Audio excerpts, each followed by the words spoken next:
यथा राजत दिव्य स्वरूप धरन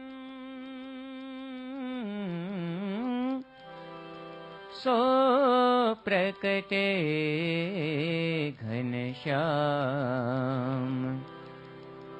आत्यंतिक जीव मुक्ति करन बंदों अक्षर ब्रह्म गुणातीत जेहि रूप दुअन ताहु प्रकट पर ब्रह्म सदा एकांतिक धर्म धरन विचरत या भुवि आज ब्रह्म स्वरूप हरि प्रकटतन प्रमुख जी महाराज बंदौ जेहि मम गुरु चरण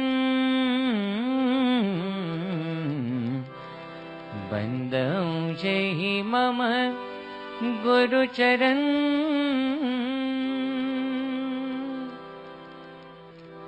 श्री स्वामिनारायण भगवाननी जय अक्षर पुरुषोत्तम महाराजनी जय नीलकंठवर्णी महाराजनी जय गुणातीतानंद स्वामी महाराजनी जय भगत जी महाराजनी जय शास्त्री जी महाराजनी जय योगी जी महाराजनी जय प्रमुख स्वामी महाराजनी जय।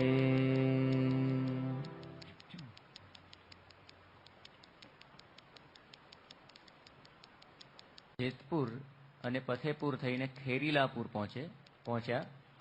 આ ખેરીલાપુર એવું એક સ્થળ છે કે જ્યાં આગળ નૈમિષારણ્ય સર આવેલું છે। નૈમિષારણ્ય પ્રદેશ જેને આપણે કહીએ છીએ, તો એની વાત અહીંયા કવિ કરે છે। नैमिषारण्य सर यहाँ जन के मन हरि लेत चहकत पंछी तरु घटा नभ मानहूँ भरी लेत। भारतवर्षनी आ एक खूब ज पवित्र जग्या है। बधा ऋषि मुनिओए एवं मन थयुं कि आपणे एवा कोई स्थळे जईने भगवाननुं भजन करीए कि ज्यां आगळ भजन करवाथी आपणने मैक्सिमम लाभनी प्राप्ति थाय, मैक्सिमम फळ मळे। आ घणीवार आपणे बधा समजता नथी होता कि भगवानना भजनमां पण कयुं स्थळ तमे पसंद करो छो, कयो देश पसंद करो छो, एना उपर पण घणो बधो आधार राखे छे। श्रीजी महाराजे प्रथमનું 78મું વચનામૃત ઉદ્બોધ્યું છે। દેશ કાળાદિકના પ્રધાનપણાનું કયા દેશની અંદર રહીને તમે ભજન કરો છો તો એના ઉપર પણ ઘણો આધાર રાખે। કયા કાળની અંદર તમે ભજન કરો છો એના ઉપર પણ આધાર રાખે। અમુક સમયે મહારાજે ભજન કરવાની ના પાડી છે, ધ્યાન કરવાની ના પાડી છે। ભજન કરવાની ના નથી પાડી, પણ ધ્યાન ના કરવું। લગભગ પ્રથમનું 32મું કે 34મું વચનામૃત છે। એમાં મહારાજે વાત કરી છે કે જ્યારે રજોગુણના ઘાટ ખૂબ જ થતા હોય તો એ વખતે ભગવાનનું ધ્યાન ના કરવું, નામ સ્મરણ ને એવું કરવું। એટલે કે કાળનું પણ પ્રધાનપણું એ આપણા બધા ઉપર વર્તતું હોય છે। કયો કાળ છે, કયું સ્થળ છે।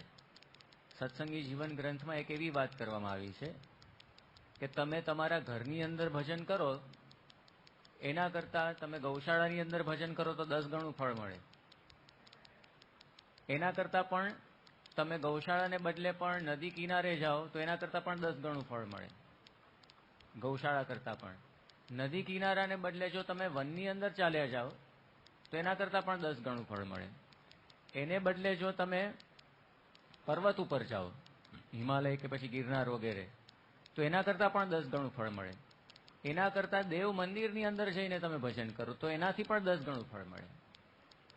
અને આજે આપણને જોવા મળે છે, તમે જો કચ્છની અંદર જાઓ, કચ્છની અંદર જે આપણા સ્વામિનારાયણ સંપ્રદાયના જૂના મંદિરો જે છે, જૂના સંપ્રદાયના, તો ત્યાં આગળ જો તમે દર્શન કરવા જાઓ, આ જે અહીંયા હોલ છે ને, એવો જ આલિશાન એવા મંદિરો હોય, ભલે નાનકડું ગામ હોય.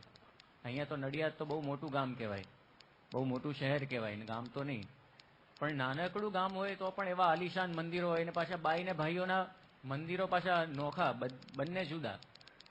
અને ત્યાં આગળ તમે જુઓ તો ખીંટી ઉપર બધી પૂજાઓ લટકતી હોય. ગામના બધા હરિભક્તો ઘરે પૂજા ના કરે, પૂજા કરવા માટે મંદિરે આવે. કેમ? મંદિરની અંદર સારી રીતે એકાગ્રતાથી તમે ભજન કરી શકો. આજે આટલા ઘણું ફળ વધારે મળે એનું કારણ જ એ છે, ઘરની અંદર ટીવી ચાલતું હોય અને એની સામે બેસીને તમે ઠાકોરજીની પૂજા કરતા હોય. શું તમારી વૃત્તિ રહે? કદાચ આપણા ઘરમાં ટીવી ના ચાલતું હોય, પણ બાજુના ઘરમાં મોટેથી રેડિયો ચાલતો હોય, ટીવી ચાલતા હોય, અથવા તો આપણું જે છોકરાનો છોકરો એ આવીને આપણી સાથે બેસી જાય, તો એનામાં વૃત્તિ રહે કે ભગવાનમાં વૃત્તિ રહે? ગઈકાલે જ મુગલાની વાત કરી હતી ને ભરતજીના, તો એના જેવી આપણી પણ હાલત થાય. એટલા માટે સત્સંગી જીવન ગ્રંથમાં આ વાત કરવામાં આવી છે કે જો દેવ મંદિરની અંદર તમે જઈને ભજન કરો તો કોટી ગણું ફળ પ્રાપ્ત થાય. અને પછી તો એનાથી પણ આગળની વાત કરવામાં આવી છે, એટલે અલ્ટિમેટ કક્ષાની, કે જો તમે અક્ષરરૂપ થઈને ભગવાનનું ભજન કરો, એટલે કે અક્ષરધામમાં રહ્યા થકા, દેહ છતે પણ અક્ષરધામમાં તમે રહી શકો જો અક્ષરરૂપ થાઓ તો. અક્ષરરૂપ થઈને જો ભગવાનનું ભજન કરો તો એનું તો ફળ અનંત ગણું મળે. તો કઈ જગ્યાએ બેસીને આપણે ભગવાનનું ભજન કરીએ છીએ એ પણ બહુ મહત્વનું છે. એ પણ એક સમજવું બહુ જરૂરી છે.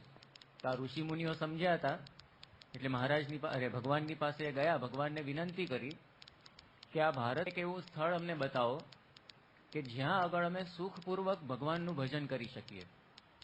અને એ વખતે ભગવાને એમને કહ્યું કે મારું જે સુદર્શન ચક્ર છે હું છૂટું મૂકું છું. આ સુદર્શન ચક્ર જ્યાં આગળ કંઈ ગાડાને કંઈ નુકસાન થવાનું નથી. એમના 2 દાંત ઉલટાના પડી ગયા, એવું જોરથી બટકું ભર્યું. અને પછી તો મહારાજે એમને દીક્ષા આપી, મહારાજની પાસે આવીને સાધુ થયા. અને મહારાજ પણ જાણે એમની કસોટી કરતા હોય એમ એમનું નામ શું પાડ્યું? નિર્માનાનંદ. હવે નામ પ્રમાણે પાછા ગુણો કેળવવાના હોય ને, તો એ પ્રમાણે પાછા એવા ગુણ પણ એમણે કેળવ્યા. પછી કોઈ ટીખળી હરિભગત હોય ને એમને પાછી મશ્કરીમાં કોઈ કહે કે સ્વામી આ તમારા આગળના 2 દાંત ક્યાં ગયા? તો એ વખતે જરાય પણ અકળાયા વગર પોતે વાત કરતા કે એ જે હતો ઓથિયો એ તો હવે મરી ગયો છે, તો હવે તો નિર્માનાનંદ થયા છે, મહારાજના પરમહંસ. તો આટલી કક્ષાનું પરિવર્તન શ્રીજી મહારાજના યોગમાં આ બધા સંતો ભક્તો પોતે કરી શકતા હતા પોતાના જીવનનું. તો આ જોવા મળે છે કે શ્રીજી મહારાજ ભલભલાના આવા ક્રોધના પૂર એ પણ એમણે સમાવેલા છે. એવી જ રીતે કામના પૂર એ પણ એમણે સમાવેલા છે. ગુણાતીતાનંદ સ્વામીના સમયમાં ઉપેન્દ્રાનંદ સ્વામી હતા. ઉપેન્દ્રાનંદ સ્વામી સ્વામીની આગળ નિષ્કપટ થયા અને સ્વામીને વાત કરી કે સ્વામી, સાધુના જે 30 લક્ષણ શ્રીમદ ભાગવતમાં કહેવામાં આવ્યા છે એમાંથી 29 સિદ્ધ થઈ ગયા છે. હવે આ તો કેટલી મોટી વાત કહેવાય. સાધુના 29 લક્ષણો સિદ્ધ થઈ ગયા એટલે બહુ મોટી કેટલી સાધના એમણે કરી હશે. અને સ્વામીને કહ્યું કે સ્વામી, એક નિષ્કામ વર્તમાન જો એવું સિદ્ધ નથી થતું તો તમે કંઈક દયા કરો. અને ગુણાતીતાનંદ સ્વામી એક ઓરડાની અંદર એમને ગાર લીંપવાની સેવા સોંપી અને પોતે લીંપતા હતા. અને પછી સ્વામી ત્યાં આગળ આવ્યા થોડી વાર પછી, અને સ્વામીએ એમની સામે નજર કરી ને એમની દ્રષ્ટિમાંથી કામ ખેંચી લીધો. તો આટલી કક્ષાનું પરિવર્તન આપણને જોવા મળે છે. શ્રીજી મહારાજના સમયમાં બીજા એક વેરાભાઈ હતા, પંચાળાના જે દરબાર ઝીણાભાઈ એમના જ મિત્ર. અને વેરાભાઈનો સ્વભાવ અત્યંત આમ પાછો માની પ્રકૃતિ હતી. અને પાછા જે દરબાર ને બધા હોય એટલે એમની બધી રીત ને બધી આપણે તો લગભગ જાણતા જઈશું. બધું ધીંગાણું કરવું અને ગામ લૂંટવું, કોકનું પડાવી લેવું, આની અંદર જ એ લોકો તો ગળથુથીની અંદર આવા સંસ્કાર એ લોકોને પ્રાપ્ત થયા હોય. પણ એ વેરાભાઈનું પણ મહારાજે કેટલી કક્ષાનું પરિવર્તન કર્યું. એમનો લોભ, એમનો કામ ને બધું મહારાજે મુકાવી દીધું. કોકના ઘરે આ વેરાભાઈ પોતે ગયા હતા, કોઈ હરિભક્તના ઘરે, અને રાત રોકાવાનું થયું. બીજે દિવસે સવારે પાણીયારે એમણે પેલું દાંતણ જોયું. તો પેલા જેનું ઘર હતું એને પૂછ્યું કે આ દાંતણ હું લઉં?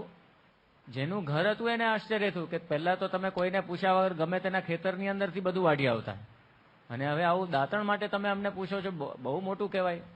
પેલા પ્રભાવિત થઈ ગયા. પછી વેરાભાઈએ સમજાવ્યું કે આ તો ભગવાન સ્વામિનારાયણનો પ્રતાપ છે. તો શ્રીજી મહારાજે કેટલા બધાના ક્રોધના પૂર, લોભના પૂર, કામના પૂર એ બધા સમાવી દીધા છે. પણ એમના થઈને જો આ રીતે વર્તવામાં આવે તો, વેરાભાઈ એવા ખરેખર પોતે સત્સંગી હતા. તો એકવાર પોતે રાત્રે સૂતા હતા કે લગભગ ધ્યાન કરતા હતા, એ વખતે એક કાળી આકૃતિ પોતાના શરીરમાંથી એમને બહાર નીકળતી દેખાઈ. તેમણે પૂછ્યું કે ભાઈ તું કોણ છે, ક્યાં જાય છે? કે બસ હું હવે તમારી અંદર રહી શકું એમ નથી, હું કામ છું.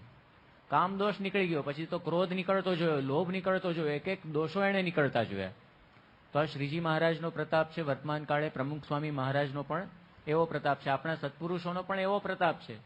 જેમ ગુણાતીતાનંદ સ્વામીએ કામ વાસના ટાળી, એવી રીતે તમોગુણના ભાવ પણ ગુણાતીતાનંદ સ્વામીએ ટાળેલા છે. સારંગપુરના દરબાર હતા વાઘા ખાચર, અને વાઘા ખાચર સ્વામીની આગળ નિષ્કપટ થયા કે સ્વામી વચનામૃતમાં એવી વાતો સાંભળીએ છીએ કે 3 અવસ્થાના ભાવથી પર થવું, જાગ્રત, સ્વપ્ન અને સુષુપ્તિ. તો સુષુપ્તિથી પર થવાની વાત છે, તો હજી તો સ્વપ્ન અવસ્થાથી પર થવાતું નથી ને. જાગ્રતમાં સ્વપ્ન અવસ્થાની ક્યાં વાત કરવી, જાગ્રતમાં આપણે પર નથી થઈ શકતા. જાગ્રત અવસ્થામાં પણ આપણે મનની ઉપર કંટ્રોલ રાખી શકતા નથી. એમણે વાત કરી કે સ્વામી સ્વપ્નની અંદર ધીંગાણે ચડ્યા હોય ને એવા સ્વપ્ન આવે છે, જાણે ધીંગાણે ચડ્યા હોઈએ અને કોકનું લૂંટી લાવતા હોઈએ. એ વખતે ગુણાતીતાનંદ સ્વામીએ વાત કરી કે તમે તીર્થવાસી થઈને જુનાગઢ આવો તો તમને 3 અવસ્થાથી પર કરી દઈએ, 3 ગુણથી પર કરી દઈએ, એવી સ્થિતિ થઈ જાય. તેમણે કહ્યું કે સ્વામી હું આવું તો ખરો, પણ મારે ચાકર જોઈએ, સેવક જોઈએ. સ્વામીએ કહ્યું કે આ પ્રાગજી છે તમારા સેવક, એ તમારી સેવા બધી જ કરશે. તમારો ખડીયો પણ એ ઊંચક છે. એ જમાનામાં બધી સુટકેસ ને બધું હતું નહીં, જે હતું એ બધું પેલા ખડીયો એટલે જોડી જેવું હોય, એ બધા લઈને જાય પોતાનું જે કંઈ સામાન હોય એ બધો. એટલે ભગતજી મહારાજ સેવક તરીકે સાથે આવતા હતા. અને ભગતજી મહારાજ ખડીયો ઊંચક્યો, પણ ભગતજી મહારાજ તો સાથે સાથે ગુણાતીતાનંદ સ્વામીનું સ્વરૂપ પણ એમને સમજાવે. એટલે શબ્દ નાખે કે આ ગુણાતીતાનંદ સ્વામી અક્ષર છે એમ તમે સમજો. હવે પેલા વાઘા ખાચરને પાછું પોતાના વર્ણનું માન કે એક દરજી મને આવીને સમજાવી જાય, એને શું ખબર પડે. એટલે મનમાં કંઈક એવા ભાવ હશે એટલે એમને ગમ્યું નહીં. અને વારંવાર આવી રીતે ભગતજી મહારાજ વાત કરતા તો ગુણાતીતાનંદ સ્વામીને ફરિયાદ કરી કે આ પ્રાગજી મને આવીને આવી બધી વાતો કરે છે. એટલે સ્વામીએ કહ્યું કે તમારે એનું સાંભળવું નહીં, પણ ફાવતું નથી મને, કારણ કે આ આવી બધી બોલ બહુ કરે છે. એટલે સ્વામીએ કહ્યું તો પછી એનો સંગ તમે મૂકી દો. પણ પછી તો જાતે ખડીયો ઊંચકવાનો થયો તો ફાવે નહીં પાછા દરબારને. એટલે પાછા સ્વામીની પાસે ગયા. સ્વામીએ કહ્યું કે તમારે પ્રાગજીનું સાંભળવું નહીં, ભલે ઊંચકતો ને ભલે બોલતો. એમણે કહ્યું સારું. અને પછી એમ કરીને જુનાગઢ સુધી પહોંચ્યા. અને પછી જુનાગઢમાં એમણે જોયું ત્યાં વાડીની અંદર બધા સંતો હરિભક્તો સેવા કરતા હતા. બધાના મુખ ઉપર આનંદ અને એમના અંતરમાં ઉદાસી. એમને એવો આનંદ આવતો નહોતો. એમને આશ્ચર્ય થયું કે આ બધા આટલા બધા આનંદમાં કેમ છે, આવો કેફ મને કેમ નહીં. એટલે બધાને પૂછ્યું. ભગતજી મહારાજે પાછી એની એ જ વાત સમજાવી. તમે જો ગુણાતીતાનંદ સ્વામીને મૂળ અક્ષર મૂર્તિ સમજો તો તમને પણ આવો જ આનંદ આવે. એટલે એ વખતે એમણે કહ્યું વાઘા ખાચરે કે ગુણાતીતાનંદ સ્વામી પંડે કે ને તો હું માનું, એ સિવાય હું માનું નહીં. એટલે ભગતજી મહારાજે તાત્કાલિક જ ધ્યાન કર્યું, ત્યાં ને ત્યાં જ ગુણાતીતાનંદ સ્વામીમાં પોતાની વૃત્તિ જોડી દીધી. તરત જ સેટેલાઇટ ફોન લાગી ગયો ગુણાતીતાનંદ સ્વામીને, ડૉક્ટર સ્વામીની ભાષામાં કહીએ તો. અને બીજી બાજુ ગુણાતીતાનંદ સ્વામીને ખબર પડી કે પ્રાગજી બોલાવે છે વાડીમાં. મંદિરમાંથી પોતે બીજા સંતનો હાથ ઝાલીને વાડીમાં આવ્યા. અને ત્યાં આગળ પ્રાગજી ભગતજી મહારાજને પૂછ્યું કે કેમ પ્રાગજી મને બોલાવ્યો. એ વખતે ભગતજી મહારાજે કહ્યું કે વાઘા આપા તમને કંઈક પૂછે છે. એટલે વાઘા આપાએ પૂછ્યું કે સ્વામી તમે પંડે અક્ષર. એટલે એ વખતે સ્વામીએ પણ પછી ફોડ પાડ્યો કે આ પ્રાગજી જેમ કહે છે એ બરાબર છે. તો વાઘા ખાચરને કેટલી બધી પ્રતીતિ આવી ગઈ. ગુણાતીતાનંદ સ્વામીએ પોતાના સ્વરૂપની આ વાત કરી તો આપણને આશ્ચર્ય થાય. આપણને પ્રમુખ સ્વામી મહારાજે અનેકવાર પોતાનું સ્વરૂપ ઓળખાવ્યું છે, પણ તેમ છતાં પણ આવી પ્રતીતિ આપણને આવતી નથી. શ્રીજી મહારાજના મધ્યના 13મા વચનામૃતમાં શબ્દો છે કે એ સ્વરૂપને તો તમે પણ દેખો છો, તો પણ યથાર્થ તમારા જાણ્યામાં આવ્યું નથી. જો જાણ્યામાં આવે તો કામ ક્રોધાદિક ટાળ્યામાં લેશ માત્ર પ્રયાસ પડે નહીં. આ શ્રીજી મહારાજના શબ્દો છે. પણ આપણા અંતરમાં આપણે તપાસ કરીએ તો હજી આ સ્વભાવ દોષો એ રહી જાય છે. તો એનું કારણ આ કે આપણને પ્રમુખ સ્વામી મહારાજનું સ્વરૂપ જેવું છે એવું ઓળખાયું જ નથી. એમનો મહિમા છે જેવો એ છે આપણે એવો સમજી શક્યા નથી. પણ આ વાઘા ખાચરને કેટલી હદ સુધીનો મહિમા સમજાઈ ગયો છે ગુણાતીતાનંદ સ્વામીનો, ખાલી એક જ વચનના આધારે કે ગુણાતીતાનંદ સ્વામી મૂળ અક્ષર. તો 3 અવસ્થાથી પર એમની સ્થિતિ થઈ ગઈ, સુષુપ્તિ અવસ્થાથી પણ પર એમની સ્થિતિ થઈ ગઈ. પછી તો મંદિરની અંદર ચોકિયાતની સેવા પોતે કરતા જુનાગઢ મંદિરે, કે સ્વામી હું આખી રાત જાગીશ, કારણ કે ઊંઘ જ આવે નહીં, સુષુપ્તિ કરતા પણ પોતે પર થઈ ગયા. એટલે આ આપણને જોવા મળે છે કે આપણી ગુણાતીત પરંપરા એ જેવી તેવી નથી, પણ ખરેખર એમણે આ બધાના કેટલા બધા સ્વભાવ દોષો, એના પૂર જે અંતરની અંદર એ બધા આવેગ આવતા હોય જતા હોય એને સમાવી દીધા છે ને સુખિયા કરી દીધા છે અનેકને. અત્યારે પ્રમુખ સ્વામી મહારાજે પણ અનેકને આવી રીતે સુખિયા કરી દીધા છે. આપણા મોટા મોટા જે સંતો જોઈએ છીએ, સદગુરુ સંતો, તો એમનું જીવન જોઈને તો આપણને શાંતિ થાય છે. જેમ ગુણાતીતાનંદ સ્વામીએ કહ્યું ને, નિરંજનાનંદ સ્વામીના દર્શનથી તો સામેવાળાના અંતરમાં શાંતિ થાય. તો આપણે પણ અત્યારે મહંત સ્વામી, ડોક્ટર સ્વામી, ત્યાગવલ્લભ સ્વામી, કોઠારી સ્વામી, આ બધા સંતોના દર્શન કરીએ તો આપણને શાંતિ થાય. કારણ શું? પ્રમુખ સ્વામી મહારાજનો સમાગમ કરીને, યોગીજી મહારાજનો સમાગમ કરીને એ બધા સંતોએ પણ પોતાના અંતરની અંદર જે આ બધા સ્વભાવ દોષોના જે પૂર હોય સમાવી દીધા છે. જરા પણ એવા ભાવ ઉઠતા નથી. ત્યાગવલ્લભ સ્વામીએ જે પેલા બ્રહ્મોપનિષદની અંદર લખ્યું છે ને, પ્રમુખ સ્વામી મહારાજે મને મારી લાયકાત કરતાં પણ અનેક ગણું મને આપી દીધું છે, મારે હવે બીજી કોઈ અપેક્ષા નથી. આપણે આવું બોલી શકીએ? આમ વિચાર માગી લે એવી વસ્તુ છે. આ જે લખ્યું છે ત્યાગવલ્લભ સ્વામીએ, બીજી કોઈ હવે અપેક્ષા જ નથી એમના અંતરની અંદર. આપણને તો આખું લિસ્ટ થાય કે મારે આટલું આટલું જોઈએ છે. આપણે લિસ્ટ કરવા બેસીએ ને કે હવે આપણે શું શું મેળવવાનું બાકી છે, બહુ મોટું લિસ્ટ થાય. આ લોકની જ વસ્તુઓનું, પરલોકનું તો બધું છેલ્લે આવે લિસ્ટ પ્રાયોરિટીમાં. ટોપમોસ્ટ પ્રાયોરિટીમાં તો આ લોકની વસ્તુઓ જ બધી એની અંદર આવે. તો આ આપણને જોવા મળે છે આ બધા સંતોના જીવનની અંદર. અને ત્યાગવલ્લભ સ્વામી હમણાં મુંબઈમાં પણ વાત કરી હતી. સંતોએ આના સંબંધે જ પ્રશ્ન પૂછ્યો હતો કે તમે જે આ લખ્યું છે કે કંઈ પણ તમને જોતું નથી, કંઈ પણ અપેક્ષા નથી અને અંતરની અંદર સુખ આવે છે, તો શેને લઈને તમે આ વાત કરી? તો એમણે વાત કરી કે સહેજે સહેજે બસ પ્રમુખ સ્વામી મહારાજમય વૃત્તિ રહે છે, કોઈ વિષયોમાં વૃત્તિ જતી નથી, જરાય વાસના રહી નથી. આવા શબ્દો આમ તો સદગુરુ સંતો પોતાની જે સ્થિતિ હોય કોઈ દિવસ કહેતા નથી, પણ ક્યારેક પોતે પોતાની સ્થિતિ આ રીતે આપણને સમજાવતા હોય છે. તો પ્રમુખ સ્વામી મહારાજના યોગે કે યોગીજી મહારાજના યોગે આવી સ્થિતિ થઈ શકે છે એ હકીકત છે. એટલે આપણે પણ એવી સ્થિતિ કરી શકીએ એમ છીએ, એનો અર્થ એ જ થયો ને. આપણે પણ એવી સ્થિતિ કરી શકીએ એમ છે. પ્રમુખ સ્વામી મહારાજ આપણા પણ બધા જ સ્વભાવ દોષ ટાળવા સમર્થ છે, પણ એ પ્રમાણે આપણે પણ સાધના કરવી પડે. જે વચનામૃતમાં મહારાજે સાધના બતાવી છે, એમનું સ્વરૂપ ઓળખવું, એમનો મહિમા સમજવો, તો એ આપણે કરવું પડે. તો પછી અંતરની બધી જ ગ્રંથિઓ ગળી જાય. સ્વામી બાપા એકવાર બોચાસણની અંદર હતા અને એક શિક્ષક બાપાની પાસે આવ્યા મુલાકાતમાં, અને ઘણા વર્ષો પહેલાનો પ્રસંગ છે. હવે આ શિક્ષક પોતે નિષ્કપટ થયા અને એમણે વાત કરી કે બાપા અત્યંત ક્રોધ આવે છે, બહુ ક્રોધી સ્વભાવ છે, તમે કંઈક કૃપા કરો. એટલે હવે આ પાછા એવા ક્રોધી હતા, એકવાર ક્રોધનો આવેગ આવે ને માણસ પોતે ભૂલી જાય પોતે શું કરે છે. એકવાર કંઈક એટલો બધો ક્રોધ આવી ગયો છે તો રેડિયો નવરો કરી દીધો. જે પોતાની પાસે રેડિયો હોય એને તોડી નાખ્યો, એવો પણ ક્રોધ આવી જાય. એકવાર તો સાયકલને ઢીબેડી નાખી. હવે સાયકલનો શું વાંક, ક્રોધ આવે એમાં. પણ સાયકલના એવા હાલ હવાલ કરી દીધા. પેલા ભંગારવાળાને વેચવા ગયા ને તો ભંગારવાળાને આશ્ચર્ય થયું કે આવો તો કેવો એક્સિડન્ટ થયો હશે કે સાયકલની આવી સ્થિતિ થઈ જાય. એટલે આટલા ક્રોધી માણસ અને બાપાની આગળ નિષ્કપટ થયા અને બાપાને વાત કરી. સ્વામીએ એમને એક ઉપાય આપ્યો.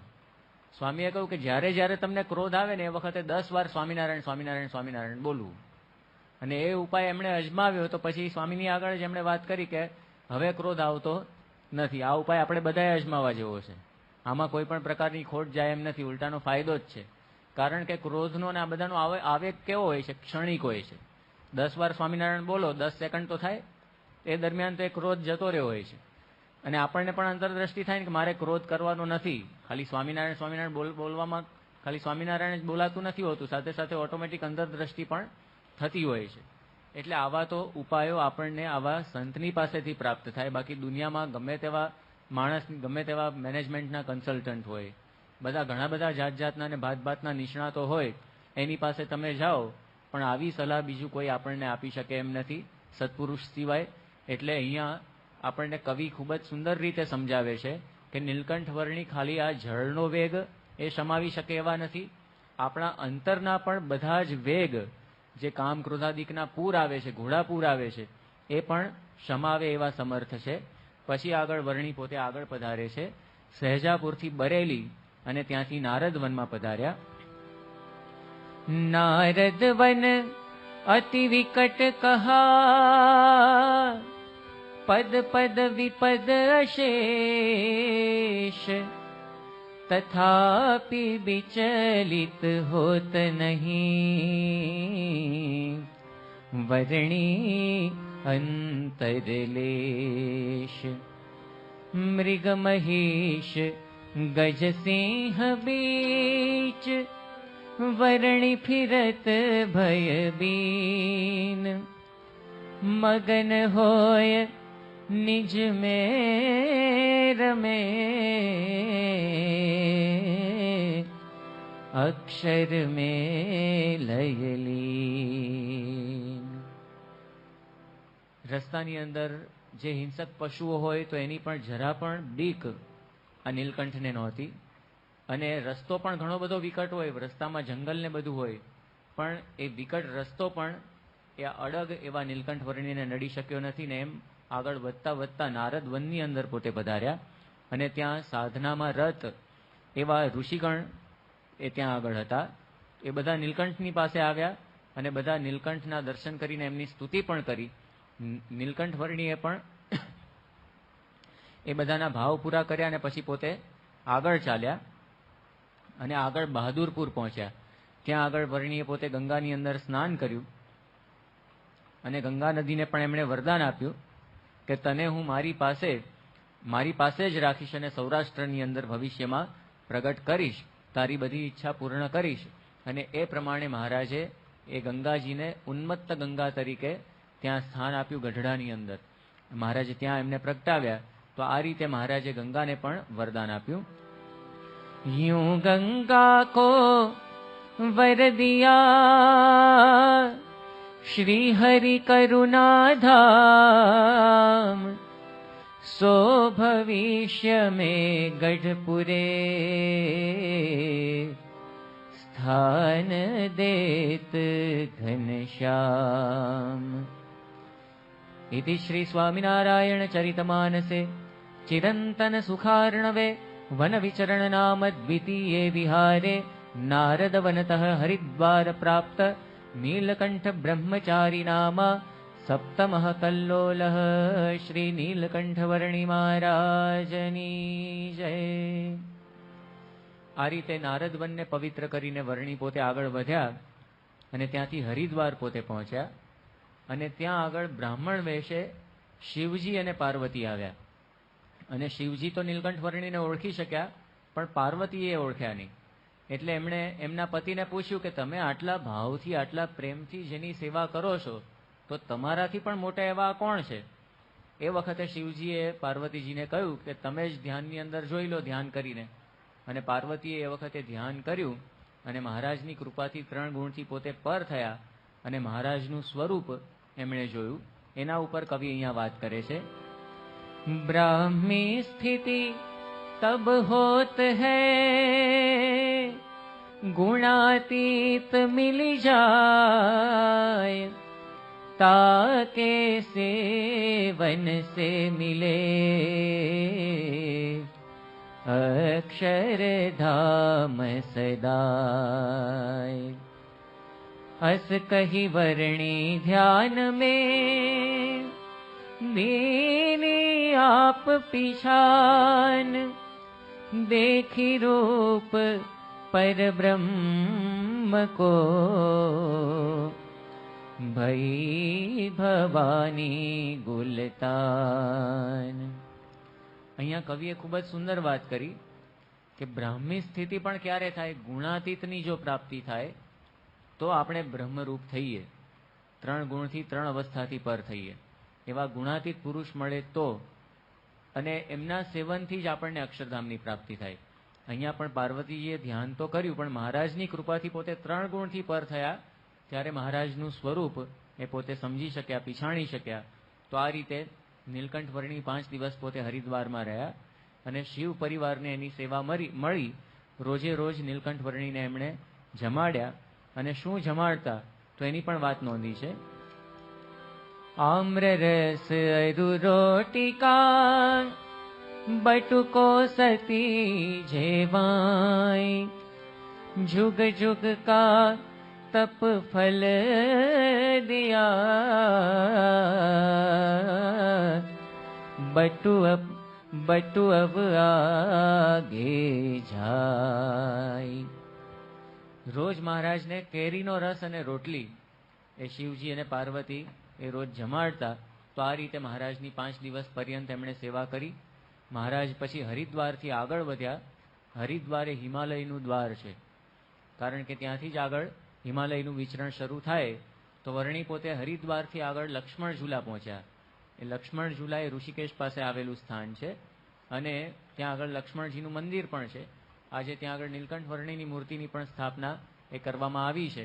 અમે 6 વર્ષ પૂર્વે એ ત્યાં આગળ દર્શન કરવા માટે ગયા હતા. હિમાલયની યાત્રા હતી એ વખતે. તો એ લક્ષ્મણ ઝૂલા ત્યાં આગળ વર્ણી પહોંચ્યા અને ત્યાં પણ ગંગા નદીને એમણે પાવન કરી અને પછી હિમાલય પ્રતિ એમણે પ્રયાણ શરૂ કર્યું. અને 2 દિવસે નીલકંઠ વર્ણી પોતે શ્રીપુર પહોંચ્યા અને ત્યાં અલકનંદા નદી એ ધનુષ્યાકારે વહે છે. આ શ્રીપુરનો મહિમા પણ અહીંયા કવિએ વર્ણવ્યો છે. ઉદ્ધવજી ઇહ તપ કિયા કૃષ્ણ વિરહ કે તાય श्री क्षेत्र सो प्रथित भया नारद नगरी बसाई. આ સ્થળમાં ઉદ્ધવજીએ પોતે તપ કર્યું હતું કૃષ્ણના વિરહમાં. કૃષ્ણ ભગવાનનું ધામગમન થયું ત્યારબાદ ઉદ્ધવજી અહીંયા આ સ્થળમાં તપ કર્યું હતું અને પછી નારદજીએ અહીંયા નગર વસાવ્યું હતું ને એનું નામ આ શ્રીપુર પડ્યું. શ્રીજી મહારાજ જ્યારે આ શ્રીપુરમાં પોતે પહોંચ્યા વર્ણી વેશે, એ વખતે ત્યાં સૂર્યાસ્ત થયો હતો અને કેવી પરિસ્થિતિ હતી એનું વર્ણન એ ત્યાં એ આખા વાતાવરણનું વર્ણન એ કવિ કરે છે. આપણે સાંભળીએ. હવે સાથે સાથે આ જે સાખીઓ છે એની વિશેષતા પણ સંગીતની રીતે પણ છે. જુદા જુદા રાગની અંદર અને સાથે સાથે જુદા જુદા તાલની અંદર પણ આ બધી સાખીઓ આપણે ગાઈ શકીએ એમ છીએ. અહીંયા એક જપ તાલ 10 માત્રાનો તાલ છે, એની અંદર આ સાખીઓ હવે ગાવામાં આવે છે.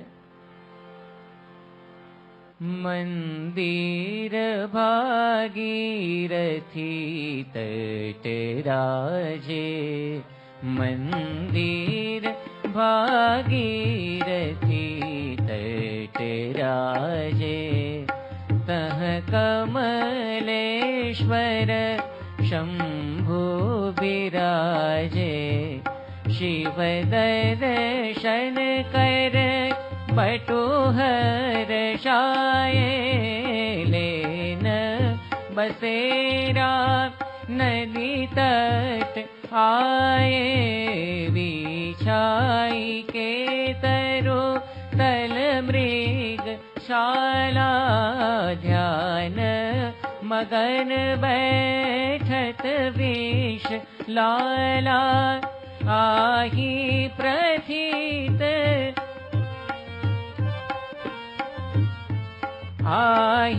प्रथित कमला मठ ताही मठ महंत जट आय उदाई कर चोरी के बिनती उच्चारी मठ भीतर आवहु ब्रह्मचारी भक्षण कारण सिंह सतावे जीवित नहीं को रहन न पावे हिंसक पशु यह आवे राती नहीं को बिहरत है अस भांति हरु मठ में भोजन कछु लीजे रात बसेरा अभय रहीजे. તો અહીંયા ભાગીરથી નદી ત્યાંથી વહે છે અને ત્યાં આગળ એના કિનારે જ એક કમલેશ્વર મઠ છે. મઠનું નામ જે પડ્યું છે એ શિવાલય ઉપરથી પડ્યું છે. ત્યાં આગળ જે શિવલિંગ છે એનું નામ છે કમલેશ્વર મહાદેવ. એટલે એ કમલેશ્વર મઠ ત્યાં આગળ એની પાસે જ નીલકંઠ વર્ણી પોતે પધાર્યા, શિવજીના દર્શન કર્યા અને પછી રાતવાસો ક્યાં ગાળવો તો એના માટે એક વૃક્ષની નીચે મૃગશાલા એમણે મૃગચર્મ પાથર્યું અને એની ઉપર પોતે બેસીને ધ્યાન કરવા લાગ્યા. એ વખતે આ કમલેશ્વર મઠના જે મહંત હતા એ મહંતે જોયું કે આટલો નાનો એક બાળ યોગી છે અને આ રીતે અહીંયા બેઠો છે. આપણે બધાએ આ દ્રશ્ય આપણી જે આઈમેક્સ ફિલ્મ છે નીલકંઠ કી કલ્યાણ યાત્રા દિલ્હીમાં એની અંદર આપણે બધાએ જોયું છે. એટલે ત્યાં આગળ પેલા મહંતજીએ જ્યારે જોયું તો તરત જ નીલકંઠ વર્ણીની પાસે આવ્યા અને આવીને એમણે સમજાવ્યા કે આપ કૃપા કરીને અમારા મઠની અંદર પધારો. તે વખતે વર્ણીએ વાત કરી કે આ તો એકદમ વ્યવસ્થિત જગ્યા છે, આમાં કંઈ વાંધો આવ્યો છે જ નહીં, અમને તો આ ગમે છે, અમને વસ્તીની અંદર રહેવું ગમતું નથી, એ મહારાજની પ્રકૃતિ. એટલે એ વખતે પેલા આ મહંતજી હતા એમણે વાત કરી કે તમે વાત કરો છો બરાબર, તમારી એવી પ્રકૃતિ હોય, પણ અહીંયા રોજ એક સિંહ આવે છે હિંસક અને રોજ એક પશુને ઉપાડી જાય છે, એટલે ભય છે, કૃપા કરીને આપ મારા મઠની અંદર પધારો તો ત્યાં આગળ તમે નિર્ભય પણ રહેશો, શાંતિથી સૂઈ શકશો. એટલું જ નહીં, સાથે સાથે ભોજનનો પણ પ્રબંધ થઈ જશે. અત્યારે રાત પડી છે, તમે ભૂખ્યા હશો એટલે તમે થોડુંક જમી પણ લો. એ વખતે પછી નીલકંઠ વર્ણી કેટલો અદ્ભુત ઉત્તર આપે છે. નૈન મુંદ બટુ बैठही निर्भय स्थिर सुख चैन मंद मंद मुस्की रहो सुनी महंत के बैन कह बटु हम तो बसती न जावे कह बटु हम तो बसती न जावे एहि विधि स्थान बहुत उर भावे सरितानी अरे बास हमारा भुविषयनी नभ छत्र पारा अरु महंत मैं जिमुक बारा निकट नहीं कछु राखन हारा भया महंत को अचरज भारी बटु को निरखत बारही बारी बटु को निरखत बारही बारी. મહારાજ તો પોતે અતિશય નિર્ભય હતા. જ્યારે આવા ભયની વાત પેલા મહંતજીએ કરી તો પણ એમના મુખની રેખા જરા પણ વિચલિત થઈ નહીં. મહારાજે વાત કરી કે અમને તો જરા પણ વસ્તીની અંદર રહેવું ગમતું નથી. આ સ્થાન ખૂબ જ સરસ છે, નજીકમાંથી જ આ સુંદર નદી પસાર થાય છે અને તમે આ બધી વાત કરો છો, પણ અમારા માટે તો ભૂમિ છે એ જ પથારી છે અને આકાશ છે એ જ અમારા માટે છત્ર સમાન છે, એટલે અમારે બીજી કોઈ અપેક્ષા નથી આ મઠની અંદર. અને તમે જે જમવાની વાત કરી, પણ હું તો દિવસમાં એક જ ટાઈમ જમું છું, એટલે મારે હવે ભોજનની પણ ઈચ્છા નથી. એવી વાત અહીંયા જ્યારે નીલકંઠ વર્ણીએ કરી, પેલા મહંતજી તો આશ્ચર્યથી જોઈ રહ્યા કે આવા વર્ણી હું એને ભય બતાવું છું, પણ તેમ છતાં પણ એને જરા પણ કોઈ પણ પ્રકારનો ભય નથી. અને આગળ પણ હજી વર્ણી ખૂબ જ સુંદર વાત કરે છે, પોતે જ્ઞાન આપે છે. પોતે યોગી પુરુષ છે એટલે જોગની વાત કરે છે. નહીં ડરતે કબુ મોત જુઆવે હમ તો આત્મ મગન રહાવે નહીં ડરતે કબુ મોત જુઆવે હમ તો આત્મ મગન રહાવે मैं जनी मृति से पर अति दूरा मौसन काल दुजत अति कूरा सुनहु महंत मरण भय जाको, जोगन कबहु सधे गोता को। मौतन पर से यूं छिप जाहू, ललाट लिखी सो कहूँ वे पाहू। गुहा गहवरी गगन बसे को, जल के भीतर वास करे को। लोह भवन को गहन बनावे, फिर भी मौत उसे भखी जावे। नहीं डरते कबू मौत जुआवे, नहीं डरते कबू मौत जुआवे। तो महाराजे પોતે એવો ઉપદેશ આપ્યો કે તમે આ ભય અમને બતાવો છો, પણ મૃત્યુનો તો લેશ માત્ર ભય અમને નથી. અમે તો આત્માની અંદર જ મગ્ન છીએ. પોતાનું સ્વરૂપ જ આત્મા છે. આ દેહ પોતાનું સ્વરૂપ જ નથી, તો પછી ડરવાનું શેને લઈને? જન્મ મરણથી અમે તો કાયમ માટે પર છીએ. જન્મ મરણ તો અમારે માથે છે જ નહીં. મારી આગળ તો કાળ પણ થરથર ધ્રુજે છે. પોતાના સ્વરૂપની પણ થોડીક ઓળખાણ એ નીલકંઠ વર્ણી આ રીતે કરાવી. એટલે લેશ માત્ર પણ મરણનો ભય નથી. મોત તો અમને સ્પર્શી પણ શકે એમ નથી. અને ધારો કે લલાટની અંદર જો મૃત્યુ લખ્યું હોય તો એને કોણ નિવારી શકે એમ છે? ભલે માણસ ઊંડી ગુફાની અંદર જતો રહે, કે આકાશમાં જતો રહે, કે પાતાળની અંદર પેસી જાય, તો એ લોઢાનું ભવન બનાવીને એની અંદર રહેવા માંડે, પણ તો પણ ફિર ભી મોત ઉસે ભખી જાવે. તો પણ મોતનું ભક્ષણ તો એ બનવાનો જ છે એક દિવસ, એ તો નક્કી જ છે. એટલે માણસ ગમે તેટલા પ્રયત્ન કરે તેમ છતાં પણ એક દિવસ તો એને એ મૃત્યુ આવવાનું જ છે. હજી પણ નીલકંઠ વર્ણી પોતે વાત કરે છે, બાલ યુવા અરુવૃદ્ધ હો કિધો રંક ભૂપાલ, જાતિ સ્થિતિ વય નાગિને बड़ी मौत की चाल। आयु डोरी अति जटिल बनाई, टूट ही पुनि नहीं सांधई जाय। करत दवाई वैद अपारा, किंतु टूटी नहीं सांधन हारा।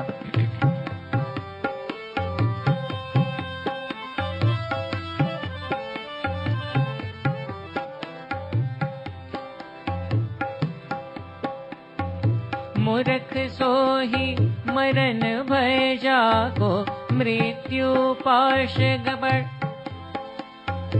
मृत्यु पाश पड़ा गलवा को। आज किधो कल अब इस बेरा, मृत्यु डारी है निश्चय डेरा। अस्त्र शस्त्र बल सब ही निकामा, मौत गति अविरत सब ठामा। छन भंगुर तन की आशा, मूर्ख करत है खलु जीविताशा। મહારાજે સમજાવ્યું કે બાળક હોય, યુવાન હોય કે વૃદ્ધ હોય, રંક હોય કે રાજા હોય, મૃત્યુ છે કોઈની પણ જાતિ કે સ્થિતિ પોતે ગણકારતું નથી. અને બડી મોત કી ચાલ, કોઈ મૃત્યુની ચાલ સમજી શકતું નથી. ક્યારે આવે ને કોને ઉપાડે એ કંઈ નક્કી નથી. એટલે આયુષ્યની દોરી એ ભગવાને એવી જટિલ બનાવી છે કે કોઈને એ સમજાય જ નહીં. વૈદ ભલે ગમે તેટલી દવા કરે, ડૉક્ટર ગમે તેટલી ટ્રીટમેન્ટ આપે, પણ તેમ છતાં પણ જો મૃત્યુ હોય તો મૃત્યુને પોતે નિવારી શકતા નથી. તો એ મહારાજે અહીંયા આપણને સમજાવ્યું કે માણસ ભલે ગમે તેટલા પ્રયોગ કરે, પોતે ઊંચો નીચો થાય, આકાશમાં જાય કે પાતાળમાં જાય, પણ મૃત્યુથી એ ડરવાની જરૂર નથી. પણ વર્ણી આપણને શીખવાડે છે કે મૃત્યુને સુધારવાની જરૂર છે. મૃત્યુને ડરવાથી કંઈ મૃત્યુ દૂર જતું રહેવાનું છે એવું નથી. મૃત્યુથી તમે સાચવો કે બસ મૃત્યુ આવે ને એના માટે ગમે તેટલા પ્રયત્ન કરો, પણ એ તો આવવાનું જ છે. પણ એ મૃત્યુ કઈ રીતે સુધરી જાય એના માટે પ્રયત્ન એ જરૂરી છે. છાણીના એક વણકર આપણા હરિભક્ત થઈ ગયા સ્વામિનારાયણ સંપ્રદાયમાં, અદ્ભુત બધા ભજનો એમણે લખ્યા છે. એની અંદર એમણે પણ આપણને આ જ વાત કરી છે કે જન્મ્યા ત્યાંથી જરૂર જાણો મરવાનું છે માથેજી, આવ્યા ત્યારે શું લાવ્યા ને, આવ્યા ત્યારે શું લાવ્યા ને, શું લઈ જાવું સાથેજી, ભાઈ શું લઈ જાવું સાથેજી. એક જન્મે ને એક મરે છે, સ્થિર નથી કોઈ ઠરવાજી. મરી ગયા તે જન્મ ધરે ને, મરી ગયા તે જન્મ ધરે ને, જન્મ ધરે તે મરવાજી, ભાઈ જન્મ ધરે તે મરવાજી. તો આ વાત આપણને નાના મોટા દરેક કવિઓએ એ સમજાવેલી છે. ગુણાતીતાનંદ સ્વામીએ પણ આપણને સમજાવ્યું છે કે 100 વર્ષ પૂર્વે આપણી જ્ઞાતમાં કોઈ હતું નહીં. 100 વર્ષ પૂર્વે જે છે આજની તારીખે કોઈ નથી, અને 100 વર્ષ કેડે પણ અત્યારે જે એમાંથી કોઈ રહેવાનું નથી. એટલે મૃત્યુ તો દરેકનું નિશ્ચિત છે, માણસ ભલે ગમે તેટલા પ્રયત્ન કરે. રશિયાનો સરમુખ હત્યાર હતો સ્ટાલિન. હવે એણે રશિયાની અંદર જે ઝાર રાજાઓ હતા એની બધી જે આખી જે રાજાશાહી ઉખેડીને ત્યાં આગળ સામ્યવાદની સ્થાપના કરવામાં બહુ આગળ પડતો ફાળો એ આ સ્ટાલિને પણ પોતે આપ્યો હતો. હવે સ્ટાલિન પણ પોતે કેટલો બધો પ્રયત્ન કરતો હતો મૃત્યુથી બચવા માટે. એને સતત એવી બીક રહેતી હતી કે કોઈક મને મારા ખોરાકની અંદર ઝેર ભેળવીને મારી નાખશે. એટલે એનો જે ખોરાક હોય એ 12 કલાક પહેલા રંધાઈ જાય અને પછી તરત જ એક વ્યક્તિને જમાડવામાં આવે, ટેસ્ટિંગ માટે જ એક જણ, અને પછી એ જમે ને એને 12 કલાક સુધી કાંઈ ના થાય પછી એવો વાસી ખોરાક પોતે જમે. એના કરતાં તો આપણે બધા સુખિયા કહેવાઈએ. રોજ ઘરની અંદર ગરમા ગરમ રસોઈ આપણે બધા જમતા હોઈએ છીએ. તો આ સ્ટાલિનની આવી પરિસ્થિતિ હતી. અને આશ્ચર્યની વાત, એ મર્યો કઈ રીતે? ફૂડ પોઈઝનિંગથી જ મર્યો. ખોરાકની અંદર કંઈક એવું આવી ગયું અને એને લઈને સ્ટાલિનનું મૃત્યુ થયું. એટલે માણસ ભલે ને ગમે તેટલા પ્રયત્ન કરે પણ મૃત્યુ તો આવતું જ હોય છે. એવી જ રીતે એડોલ્ફ હિટલર પોતાની પાસે એક પિસ્તોલ રાખતો હતો. હિટલરે બહુ મોટું એક મિશન લીધું હતું સેકન્ડ વર્લ્ડ વોર વખતે. એટલે પોતે બધે જે જીત મેળવવી એ તો ખરું જ, વિશ્વ વિજેતા બનવું એ તો એનું મિશન હતું, પણ સાથે સાથે સાઈડમાં બીજું પણ એક મિશન હતું. દુનિયાની અંદર એક પણ યહૂદી જીવતો રહેવો જોઈએ નહીં.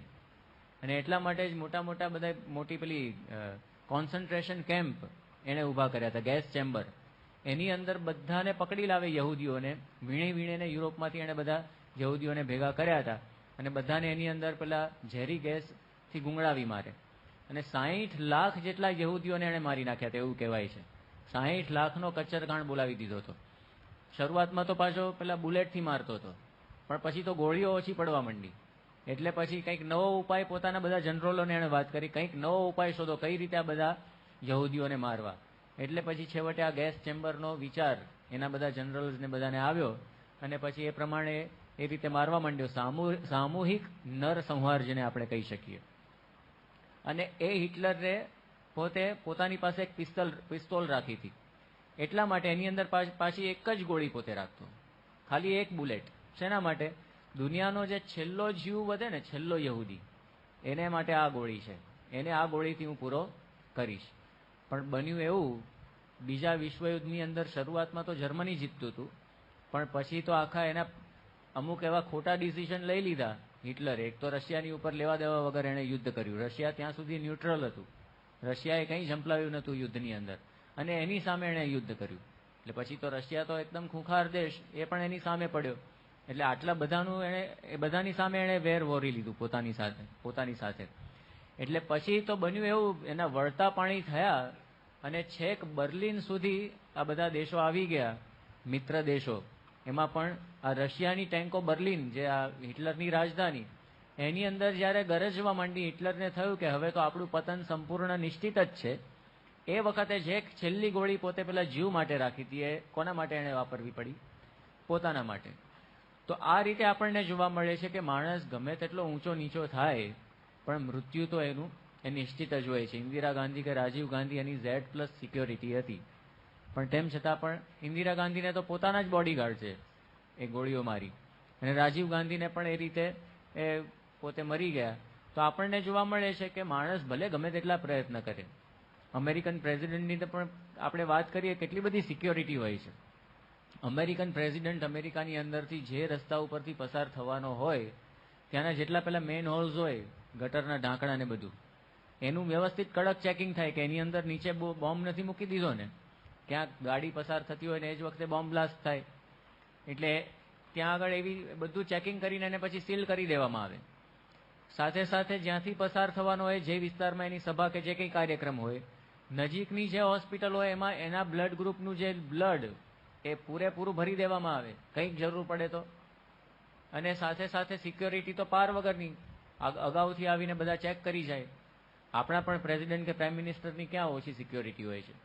ત્યાં દિલ્હીમાં પણ અક્ષરધામનું ઓપનિંગ જ્યારે કરવાનું હતું એના આગલા દિવસથી જ બધા સિક્યોરિટીના માણસો આવવા માંડ્યા હતા. અને એ વખતે બધી પ્રતિષ્ઠાની વિધિને પણ ચાલતી હતી. લગભગ 3-4 દિવસ સુધી પ્રતિષ્ઠા વિધિ ચાલી હતી. આપણે તો નોર્મલી જે આપણા મંદિરોની અંદર પ્રતિષ્ઠા વિધિ થાય છે ને, ખાલી 2 કે 3 કલાકની અંદર પૂરી થઈ જાય છે. 3 કલાક નહીં, 2 જ કલાકમાં, બહુ જાજુ હોતું જ નથી. આમાં તો 3 દિવસ સુધી પ્રતિષ્ઠા વિધિ ચાલ્યો હતો. પેલા ન્યાસ ચાલે ને, ન્યાસ જ 2 દિવસ તો ન્યાસ ચાલ્યા હતા. અમે ત્યાં બધા ન્યાસ વિધિ કરતા હતા. તો એની અંદર પેલા 49 કળશથી ઠાકોરજીનો અભિષેક કરવાનો હતો.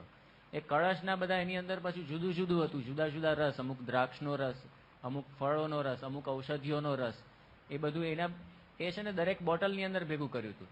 હવે બન્યું એવું, એ વખતે એક સિક્યોરિટીનો માણસ અધિકારી ત્યાં આગળ આવ્યો હશે ને, પેલી જે બોટલ હતી એમાં કંઈક ફર્મેન્ટેશન કે એવું થયું હશે, તો એમાં કંઈક ધડાકો થયો. જેવી ખોલી તરત જ પેલો દોડતો દોડતો ત્યાં આગળ આવ્યો સંતોની પાસે કે યે ક્યાં હે, યે નહીં ચલેગા. એટલે કે પછી સંતોએ સમજાવ્યું કે આમાં કંઈ એક્સપ્લોઝિવ્સ નથી, આ બધું છે બધા વનસ્પતિના રસ છે, ઔષધો છે, એવું બધું છે જેનાથી ઠાકોરજીનો અભિષેક કરવાનો છે. પણ પેલો માને જ નહીં કે હું ના માનું, કે તમે ચાખો. ત્યાં ને ત્યાં ચાખવું પડ્યું આપણે. પછી એને સંતોષ થયો કે હવે બરાબર છે. એ લોકો આપણા પ્રાઇમ મિનિસ્ટર પ્રેસિડેન્ટની સિક્યોરિટી પણ આટલી રાખતા હોય છે અહીંયા. તો અમેરિકાના પ્રેસિડેન્ટની પણ એટલી બધી સિક્યોરિટી હોય અને સાથે એના પાસે બોડીગાર્ડ્સ હોય. પેલા બુલેટની ઉપર પેલું શું કહેવાય, મોટરસાયકલ ઉપર જતા હોય, કારની અંદર પણ સાથે પાછા એની આજુબાજુ પણ બોડીગાર્ડ્સ હોય. આટલી બધી સિક્યોરિટી સાથે અમેરિકન પ્રેસિડેન્ટ પોતે જતો હોય, પણ તેમ છતાં પણ એને સ્વપ્નું આવે, ધારો કે જોકું આવે ને એને સ્વપ્નું આવે, આટલી ટાઈટ સિક્યોરિટી સાથે પોતે જતો હોય તો પણ, અને સ્વપ્નમાં એને ખાલી સાપના દર્શન થાય તો, કોબરા, કિંગ કોબરા એની સામે આવીને ઊભો રહે તો પણ ભયભીત થઈ જાય. એટલે માણસ પોતે ગમે તેટલા પ્રયત્ન કરે પણ મૃત્યુનો ભય એ પોતે નિવારી શકતો નથી હોતો, અને મૃત્યુને પણ પોતે નિવારી શકતો નથી હોતો. એટલે મહારાજ આપણને આ વસ્તુ સમજાવવા માંગે છે કે તમે મૃત્યુથી ગભરાઓ નહીં, પણ મૃત્યુને હકીકતમાં સુધારવાનું છે. આવા ભગવાન કે ભગવાનના સંતના યોગે આપણે શરૂઆતમાં જ જોયું, જેમ પરીક્ષિત પહેલા મૃત્યુથી ગભરાતો હતો, પણ છેવટે એણે મૃત્યુને સુધાર્યું. હસતા મુખે પેલો તક્ષકનાગ એને આવ્યો અને કરડ્યો, પણ પરીક્ષિતને પછી મુક્તિ મળી ગઈ. એને જરા પણ કોઈ પણ પ્રકારનો અફસોસ નહોતો. એ રાજી થતા ભગવાનના ધામમાં ગયો. તો એ અહીંયા આપણને નીલકંઠ વર્ણી સમજાવવા માગે છે. અને એથી પણ આગળ નીલકંઠ વર્ણી આપણને આત્મા પરમાત્માનું સુંદર જ્ઞાન આપે છે. અજર અમર અરુ ચિન્મય ભાસી, કહી આત્મા જ અવિનાશી, ભૌતિક તન કો મૌત ભખેગી, નહીં આત્મ કો પરસ સકેગી. નશ્વર તનુ છાંડિકે, નશ્વર તનુ છાંડિકે, जाई हो अक्षरधाम, सो काहे को शोक करूं, शाश्वत जहां विराम. મહારાજે આત્મ સ્વરૂપની ઓળખાણ કરાવી કે પોતાનું આત્માનું સ્વરૂપ કેવું છે, અજર છે, અમર છે, ચિન્મય છે. એટલે આત્મા તો અવિનાશી છે, કદી પણ મરતો નથી. જે મરે છે એ દેહ છે, દેહ મરે છે. ભૌતિક તન કો મૌત ભખેગી, નહીં આત્મ કો પરસ સકેગી. મૃત્યુ તો આત્માને સ્પર્શી પણ શકતું નથી. એ વાત એ વર્ણીએ ત્યાં પેલા મહંતજીને સમજાવી અને સાથે સાથે એમણે બીજી પણ વાત કરી કે કદાચ આ દેહ પડી જશે તો પણ આપણે જ્યારે ભગવાનના આશરે બેઠા છીએ તો જીવતે લાખના અને મુએ 1.25 લાખના ભગવાનના ધામની પ્રાપ્તિ થશે, વિશેષ આપણે સુખિયા થઈશું. એટલે આ રીતની વાત જ્યારે મહંતજીને કરી, મહંતજીએ તો ઘણી આજીજી કરી કે તમે આ બધું જ્ઞાન આપો છો, બધું બરાબર છે, પણ એવી એક ત્રાડ તમને સંભળાશે ને સિંહની, બધું જ જે જ્ઞાન છે ને એ કડડડ ભૂસ થઈ જશે, બધું સુરસુર્યું થઈ જશે તમારા જ્ઞાનનું. એટલે કૃપા કરીને મારા મઠની અંદર પધારો તો સારું. તો પણ નીલકંઠની જ્યારે અડગતા જોઈ એ વખતે મહંતજીએ કહ્યું, પુની પુની બટુકો બહુ સમજાવા, કિંતુ લેશ નહીં સો બિચલાવા, રાખહુ હે નરસિંહ ભગવાના, બાલ જોગી હઠ કઠિન છુડાના. મહંતજીએ જોયું કે આ બહુ સમજાવીશું તો પણ આ માનશે નહીં, કારણ કે 3 પ્રકારની હઠ દુનિયાની અંદર વખણાય છે. આમ તો વખણાય છે એવું ના કહેવાય, કુખ્યાત થઈ છે. એક તો બાળ હઠ, બાળકે હઠ લીધી કે બસ રમકડું કે ચોકલેટ લાવી આપો એટલે પછી લાવી જ આપવી પડે. બીજી એવી હઠ છે સ્ત્રી હઠ, એણે પણ એકવાર હઠ પકડી એટલે એ પ્રમાણે એ કરવું જ પડે. ફ્રાન્સના જે લુઈ રાજાઓ થઈ ગયા, એ લુઈ રાજાઓની અંદર લુઈ 14th, લુઈ 14મો થઈ ગયો. એણે પોતાના અનુભવની વાત કરી કે યુરોપના બધા દેશોને સંધિ કરાવતા જેટલો સમય લાગે એટલા સમયમાં પણ સ્ત્રીની સાથે સંધિ થાય નહીં. એનું નામ સ્ત્રી હઠ, એવો એને અનુભવ એ થઈ ગયો છે, એટલે એણે આવી વાત એ કરેલી છે. ને ત્રીજી જે હઠ છે એ છે જોગી હઠ. યોગી પુરુષ એણે પણ જો કોઈ એવી હઠ પકડી તો એ પણ મૂકે નહીં. શ્રીજી મહારાજના સમયમાં પેલા નાગડા બાવાઓ આવતા, આખી જમાતોની જમાતો આવે, હજારોની સંખ્યામાં હોય, અને સાવ નાનકડું ગામ હોય ને ત્યાં આગળ એ પેલા ચીપિયા પછાડે અને પોતે વાત કરે કે બસ ધોલી દાલ ને કાલી રોટી જોઈએ. ધોલી દાલ એટલે કે દૂધપાક, કાલી રોટી એટલે માલપુઆ. ધોલી દાલ ને કાલી રોટી તમે અમને આપો, અને એમાં પણ એક એક જણ પાછા હાથ રોટી, અરે વેત રોટી અને હાથ દાલ એટલું પી જાય અને ખાઈ જાય એવા બધા પાછા. એટલે આવા બધા આ નાગડા બાવાઓ એ બધી જોગી હઠ, પોતે પકડી હોય હઠ મૂકે નહીં, પછી ત્રાગા કરે જો કંઈ ના આપવામાં આવે તો. એટલે આવા આ મહંતજીને પણ લાગ્યું કે એક તો આ બાળક છે, આટલી નાની ઉંમર છે એટલે કે બાળ હઠ, અને પાછા જોગી છે એટલે જોગી હઠ, 2 હઠ ભેગી થઈ. એટલે તો આ મારું કામ નથી આમની હઠ મુકાવવી. અને પછી તો આગળ શું બન્યું, મહંતજી તો પોતે જતા રહ્યા પોતાના મઠની અંદર, અને પછી આગળ જે બને છે એની વાત અહીંયા કવિ કરે છે.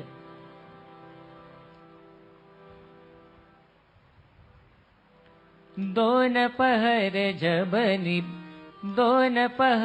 जब बीती निसाई, दहाड़ सिंह की देत सुनाई, तब महंत की नींदर टूटी, झट गवाख से देखत झूठी, महंत बटु को देख रहा, ध्यान मगन भयहीन,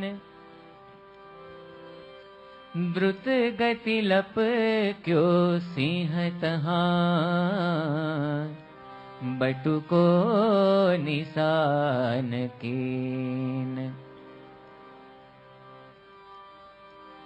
मठपति देख ही सोचन लागा, काल कवल होयगो बटु पागा, नैन मूंद पुनि जबहि खोले, देख ही चकित चकित मन डोले, बैठो सिंह बटुक पैयाई, बटूर लेशन चंचलताई, दृष्टिपात बटु तिन पर कीना, छन में लेटत सोअति दीना, सोचत मन में देखी महंता, कौन होय गो यह बटु संतान निश्चित आए शिव तनु धारी। किम वा कृष्ण के विष्णु मुरारी, किम वा कृष्ण के विष्णु मुरारी। બે પ્રહર રાત્રિના વીત્યા અને કવિ વાત કરે છે કે અચાનક જ સિંહની ત્રાડ સંભળાઈ અને અચાનક જ આ ત્રાડ જ્યારે સંભળાઈ મહંત એકદમ સફાળા જાગી ગયા અને તરત જ પોતાની બારી ખોલી મઠની. એમણે જોયું તો પેલા જે વર્ણી હતા એ તો એકદમ સ્થિર હતા, જરા પણ ભયની રેખા એમના મુખ ઉપર નહોતી અને ધ્યાનની અંદર મગ્ન હતા. અને અચાનક જ એમણે એકદમ દ્રુત ગતિએ, એકદમ તેજ ગતિએ સિંહને છલાંગ મારીને ત્યાં આગળ આવતો જોયો. એટલે એટલામાં પોતે વિચારવા લાગ્યા કે નક્કી હવે આ જે વર્ણી છે, બાળ વર્ણી, એ કાળનો કોળિયો બની જશે થોડી જ વારમાં. એમણે તો નેત્ર પણ મીચી દીધા કે આ તો જોઈ પણ શકાય એમ નથી. ત્યાં તો જ્યાં એમણે નેત્ર ખોલ્યા તો બહુ મોટું આશ્ચર્ય જોયું. પેલો જે સિંહ હતો એ ગાયની જેમ પેલા વર્ણીની પાસે આવીને બેસી ગયો હતો અને જરા પણ વર્ણીને તો ગભરાટ હતો નહીં. અને એ જોઈને, આ દ્રશ્ય જોઈને જ એમના મનમાં થયું કે આ સાક્ષાત શિવજી આવ્યા કે કોઈ કૃષ્ણ ભગવાન આવ્યા કે કોઈ મોટા અવતાર છે કે વિષ્ણુ પોતે છે, કોણ છે આ? એવો એના મનમાં એ પ્રશ્ન થયો. અને પછી તો સવાર પડ્યું અને ત્યારે શું થયું એનું અહીંયા કવિ વર્ણન કરે છે. ઉદિત ભયા રવિ હોત સવેરા, ઉદિત ભયા રવિ હોત સવેરા, બટુક સિંહ સિર નિજ કર ફેરા, જાગત સિંહ લે અંગડાઈ, બંદઈ સોહરી ચરણન પાઈ, અનુભવ કિમુ બોલત બિनु બાની, સિનયન में छलकत पानी, कर पहुँचहि बटु असुअन धारा, बोली बचन तिन केश संवारा, दृग देखत जन धुजत पासे, खेल रह्यो एक बालक तासे, जावहु कही बटु चुटकी बजाई, गयो सिंह बन धरनी गजाई, गयो सिंह बन धरनी गजाई. સવાર પડી અને એ વખતે મહારાજે પોતે આ સિંહના મસ્તક ઉપર હાથ ફેરવ્યો, સિંહને જગાડ્યો અને પછી એને પણ આ રીતે પાવન કર્યો, સિંહને પણ. અને સિંહના નેત્રની અંદર પણ અશ્રુ છલકાઈ ગયા. અને પછી એ વખતે નીલકંઠ વર્ણીએ એના બધા મનોરથ પૂર્ણ કરીને એને વનની અંદર જવાની રજા આપી. ખાલી એમણે ચપટી વગાડી અને એટલામાં સિંહ પણ તરત જ છલાંગ મારીને એ વનની અંદર ચાલ્યો ગયો. હવે આવી વાત, આવો ચમત્કાર જો થયો હોય તો સ્વાભાવિક છે કે વાયુ વેગે સમગ્ર ગામની અંદર વાત તો પ્રસરી જ જાય. જેમ 1995ની સાલમાં ગણપતિ દૂધ પીવા માંડ્યા હતા, આખી દુનિયામાં બધે જ ગણપતિ દૂધ પીતા હતા, તો વાયુ વેગે બધે જ સમાચાર પહોંચી ગયા. હવે એ વખતે તો આ સેલફોનનો જમાનો પણ નહોતો, બરાબર, સેલ્યુલર ફોન બધા હતા જ નહીં, મોબાઈલ ફોન, પણ તેમ છતાં પણ બધે જ આ વાત પહોંચી ગઈ. એટલે એવી રીતે આ ગામની અંદર પણ વાયુ વેગે વાત ચાલી કે આવા કોઈક ચમત્કારી વર્ણી છે કે સિંહને પણ પોતે વશ કરી જાણે છે. સિંહ પણ એક ગરીબ ગાય જેવો એમની આગળ થઈ જાય છે. અને એટલા માટે જ પછી મહંતજી એ વર્ણીની પાસે આવ્યા. વર્ણી તો પોતે ચાલી નીકળતા હતા, પણ મહંતજી એમની પાસે આવીને એમને વિનંતી કરી,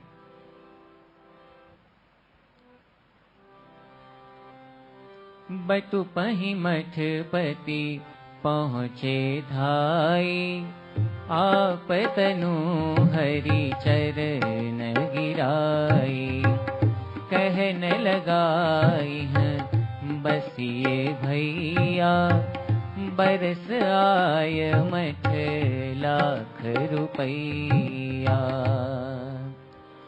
बटुक तुम इह मठ बसो,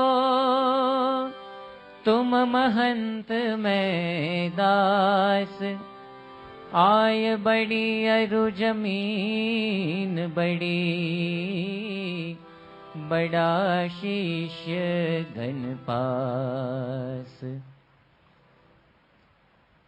પેલા આ મહંતજી તો તરત જ આવીને નીલકંઠ વર્ણીના ચરણમાં પડી ગયા અને એમને કહેવા માંડ્યા કે તમે બસ હવે કાયમ માટે અહીંયા જ રહો, કારણ કે આપ જ હવે આ મઠના મહંત, હું તમારો દાસ. આ જે મઠ છે એની આવક 1 લાખ રૂપિયાની છે અને આ વાત સાચી છે. આપણા સંતોએ પણ તપાસ કરી. એ સમયના પેલા બધા જે વહીવંચા ને બધું જે પ્રાપ્ત થતું હોય તો એના આધારે પણ ખબર પડે છે કે આ જે મઠ હતો એ વખતે ખૂબ જ એવો સમૃદ્ધ હતો. તો મહંતજીએ પ્રસ્તાવ મૂક્યો કે 1 લાખ રૂપિયાની આવક છે ને મારો બહુ મોટો શિષ્યગણ છે, બધા અમે તમારા દાસ, પણ તમે કૃપા કરીને આ મઠની મહંતાઈ સ્વીકારો. કેટલું મોટું પ્રલોભન કહેવાય. પણ તેમ છતાં પણ નીલકંઠ વર્ણી તો આના માટે પોતે નીકળ્યા જ નહોતા. એ તો એમના ઉપર હસી પડ્યા.